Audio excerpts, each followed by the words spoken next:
দেশের বাজারে আবারও বেড়েছে সোনার দাম। সম্প্রতি প্রতি ভরিতে সোনার মূল্য বৃদ্ধি পেয়েছে ১,৬৮০ টাকা। বাংলাদেশ জুয়েলার্স অ্যাসোসিয়েশন ১ নভেম্বর শনিবার রাতে এক বিজ্ঞপ্তির মাধ্যমে এই নতুন মূল্য ঘোষণা করে। বিজ্ঞপ্তি অনুযায়ী রবিবার ২রা নভেম্বর থেকে নতুন দাম কার্যকর হয়েছে এবং আজ বুধবার ৫ নভেম্বর পর্যন্ত একই দাম বজায় রয়েছে। নতুন মূল্য অনুযায়ী ২২ ক্যারেট সোনার ভরি এখন ২,০১,৭৫৬ টাকা, যা দেশের ইতিহাসে অন্যতম সর্বোচ্চ।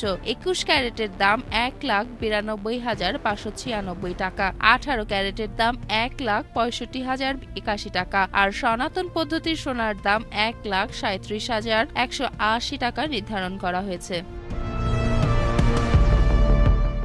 বাজুস জানিয়েছে, স্থানীয় বাজারে তেজাবি সোনা পিওর গোল্ড দাম বৃদ্ধির কারণে এ সমন্বয় করা হয়েছে। এছাড়া সোনার বিক্রয় মূল্যের সঙ্গে ৫% সরকার নির্ধারিত ভ্যাট এবং বাজুস নির্ধারিত ৬% ন্যূনতম মজুরি যোগ করতে হবে।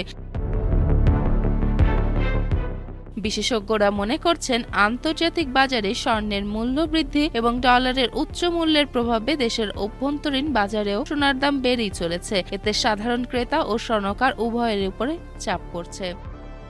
চেমন ফারিয়া, জনকণ্ঠ।